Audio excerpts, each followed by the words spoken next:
मैं एक वाक्य में पूर्ण दावे के साथ कह सकता हूँ कि एक भी त्योहार उत्सव अवैज्ञानिक नहीं है। संपूर्ण त्यौहार वैज्ञानिक है। सभी त्योहारों की व्याख्या इस समय करना संभव नहीं है, कभी हम विस्तृत रूप से बैठेंगे तब करेंगे। आज शरद पूर्णिमा मनाई है और परिषद ने ये उद्देश्य इसलिए रखा है कि हम भारतीयों का स्वास्थ्य अच्छा रहे, तो स्वास्थ्य के दृष्टिकोण से ये त्यौहार मनाने में लिया है ताकि इसका महत्व और लोगों को समझ में आए। और दूसरा, सामाजिक और संस्कृति को संबल मिले, ताकत मिले। तो हमारे वाल्मीकि महर्षि को भी आज जन्मोत्सव के मनाने के रूप में ये त्यौहार 5 त्योहारों में 4 त्योहार जो परिषद मनाता है उसमें लिया है। शरद पूर्णिमा दोस्तों हमारे आचार्य ने पुरखों ने रखी। तो अभी सबसे पहले ये बताता जाऊँ, इस ऋतु में, बरसात ऋतु के बाद ही क्यों, ये कार्तिक के बाद भी रख सकते थे, सर्दी में रख सकते थे, गर्मी में रख सकते थे शरद पूर्णिमा, किंतु अभी रखने का क्या औचित्य? सर्वथा वैज्ञानिक कारण है इसका शरद पूर्णिमा। और इस दिन सिर्फ श्वेत आहार विहार, हर चीज श्वेत होनी चाहिए। चांदनी धवल है तो आपका वस्त्र, आपके आभूषण सब श्वेत होने चाहिए और आपका खान पान भी श्वेत होना चाहिए। इसीलिए इस खीर को खीर आज बनाने का विधान रखा है और उसका भी औषधि महत्व है। सबसे पहले दोस्तों मैं बताना चाहूँगा आपको कि आज के दिन ऐतिहासिक परिप्रेक्ष्य से सोचें तो समुद्र मंथन में लक्ष्मी का अवतरण हुआ था। आज ही के दिन लक्ष्मी जी निकली थी, तो लक्ष्मी जी का अवतरण लक्ष्मी दिवस के रूप में भी इसको मनाया जाता है और हमारे पूर्व आचार्य सब लक्ष्मी के स्वागत के लिए भी इस प्रकार का ऋतु किया है।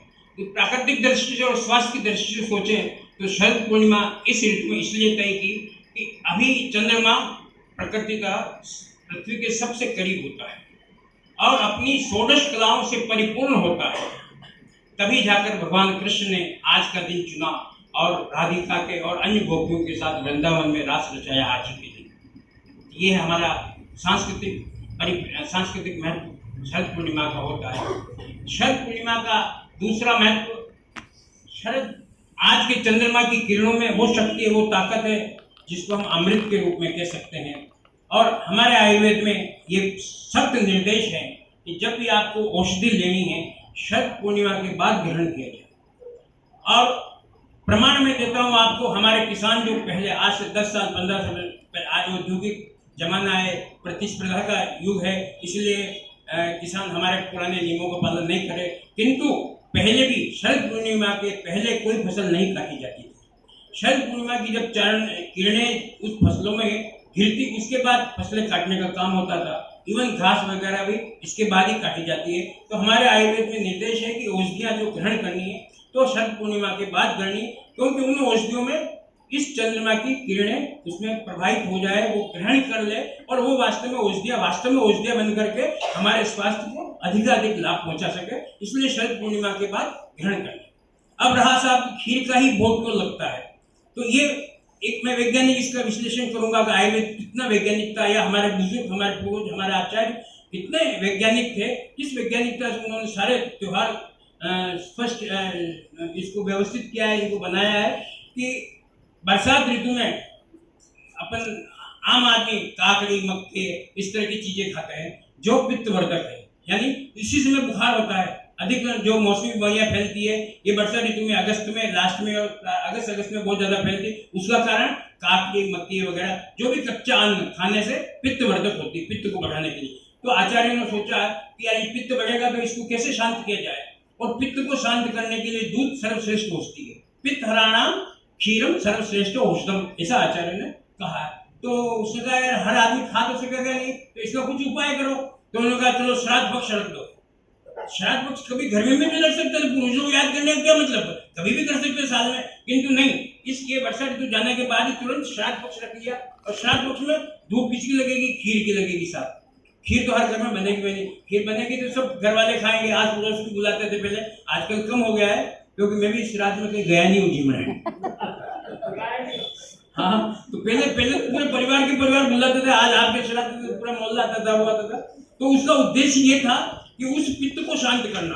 तो पहले कोई ऐसे कोई हॉस्पिटल वगैरह थे नहीं, और आज भी है तो कोई न्याय नहीं कर रहे हैं, वो बीमारियां बढ़ाई गए हैं। तो ये इस विधि से उस दूध के द्वारा ऐसे भी दूध पहुंचाओ, खीर बना लो, सब दूध लगेगी सब जमेंगे, तो उस दूध से उसका पित्त शांत हो जाएगा है। और इसीलिए शिव जी में भी पित्त का मतलब जलन, ताप, अतिरिक्त ऊर्जा, ये चीज होती है। तो शिव जी में भी दूध हम इसी वजह से चढ़ाते हैं क्योंकि उनको ठंडक मिले, उन्होंने जहर विष पिया हुआ है। तो पित्त का भी विष रूप है, डकार आना, खट्टे डकार आना, उससे विभिन्न प्रकार के कई तरह के ज्वर, बुखार, दस्त वगैरह ये सब चीजें मौसमी मेरे पित्त वृत्ति से ही होती है। तो उसको शांत करने के लिए हमारे पूर्वजों ने ये श्राद्ध कर दिया।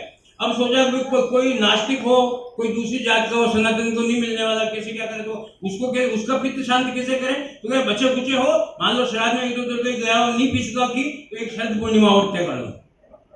तो शरद पूर्णिमा के दिन और खीर, फिर मंदिरों में खीर का भोग लगना, प्रसाद करना, हर चीज इसलिए व्यवस्थित की ताकि किन किन प्रकार की खीर खा सके आदमी और वो स्वस्थ रह सके। तो परिषद ने भी सबको स्वस्थ रखने के उद्देश्य से इस त्योहार को अपने राष्ट्रीय पर्व मनाने का औचित्य ठहराया, इसको लिया है मनाने के लिए।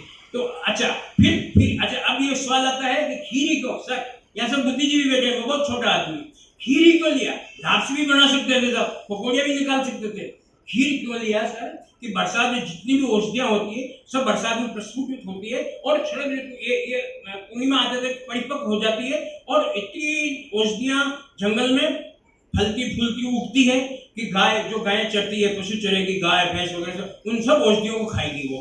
तो जो दूध है ना साधारण वर्ष भर मिलता है, उससे कई गुना श्रेष्ठ औषधि गुणों वाला इस ऋतु में गाय का दूध और भैंस का दूध मिलता है।